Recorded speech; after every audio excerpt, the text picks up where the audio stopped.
Yes, ibihe byiza kuri mwe mwese mudukurikira umunsi ku munsi. Njye nitwa James Legend mugiye kubana muri My Heart Talking and Comment. Uyu munsi twabateguriye inkuru yo kuri aba bagabo babiri b'inshuti, Chris na Willy. Chris na Willy nk'uko mubizi aba bagabo ni inshuti. Bahuye igihe uyu Chris imodoka yari imupfiriyeho, hanyuma Willy akaza kumuha depanaje.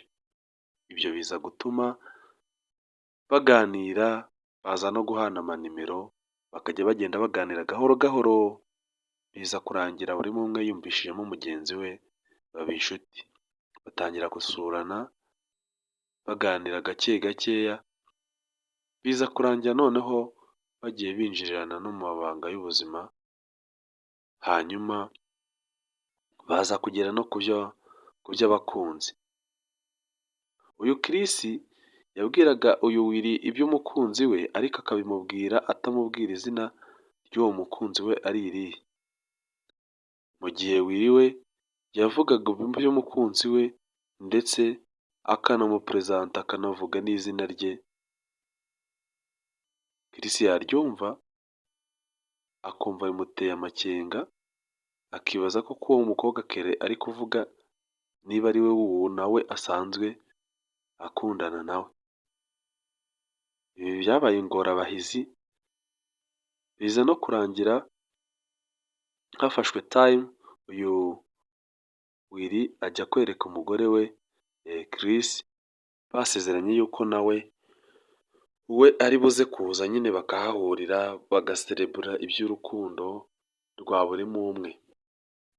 Biza kurangira Chris aje nta mukunzi afite, nubwo bwose bari bakiriwe kwa Chris, ariko aza kwidefanda avuga ko umukunzi we nyine yahuye n'ikibazo cyatumye atabasha kuboneka, azamumwereka ikindi gihe.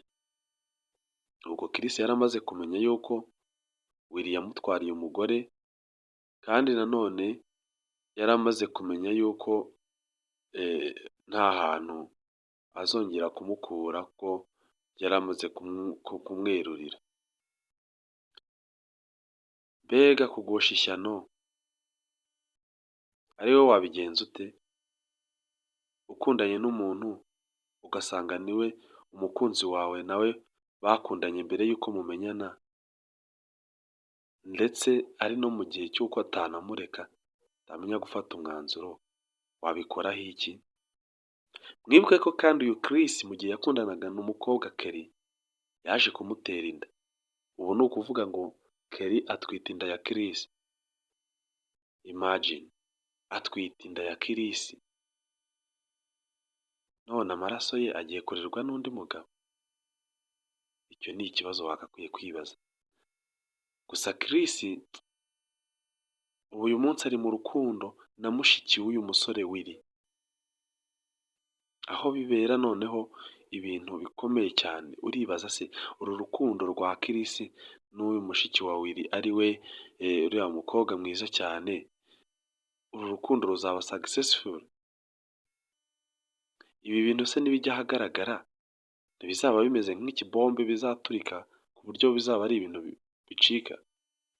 Iyo mwitegereje Willy mu migani migambi ye, biba bigaragara ko ari umuntu wakugirira nabi igihe cyose kigaragaye yuko hari ikintu mwahuriyemo kitabashije kumunezeza. Kandi ari na Chris nawe usanga ari uko nguko, nawe byose ni mbiri na mbiri, barakundana yego, ariko iyo bigeze aho ngaho aba ari ibindi bibazo. Ni ibi ngibi abagabo bapfa. Ni umugore niwe uza ku isonga, nicyo kintu abagabo bashobora gupfa rwose, ibintu bigakomera. None se ngaho Kelly ararikoze. Ubu se Kelly azabwiza ukuri Willy ko atwite inda itari iye? Murumva izo mbaraga azazibona? Chris se azabwire Willy yuko yateye umugore w'inda? Izo mbaraga azazibona? So guys, mume comment mumbwire, ariko ibigaragara byo Chris aha ngaha araremerewe, nubwo na Kelly atorohewe, kuko na nyuma yo kubyara nubwo aba abwira Willy yuko umwana ari uwe, mwibuke ko habaho DNA, bashobora gufata time yo gupima DNA bagasanga n'ubundi umwana nta hantu ahuriye na Willy, ugasanga n'ubundi mu mibanire yabo hajemo amakimbirane. Ubu se basi Kelly wenda azabivuge arebe uko byagenda, namwanga wenda azajye kudoropinga Willy nako Chris wenda bisubirire mu rukundo abe ari we babana.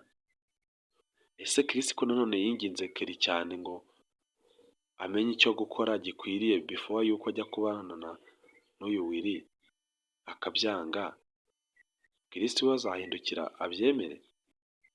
So guys, ntabwo nzi reaction izava muri ibyo bintu igihe hagize kimwe muri ibyo kiba, ariko ngiyo mbirebye mbona ari ibintu bikaze cyane, mbona ari bombe izaturika hariya hantu, mbona ewana ari ibintu bizaba biri ku rundi rwego rukomeye cyane.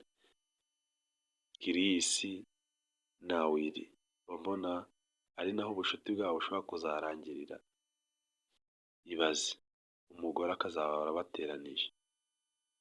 Guys, ibintu ntabwo byoroshye rero, bibutse gukora subscribe kuri iyi channel ya Kiramani Mr Daddy, jya ubateguriza inkuru. Nitwa James Legend, Imana y'u Rwanda ihorane nawe.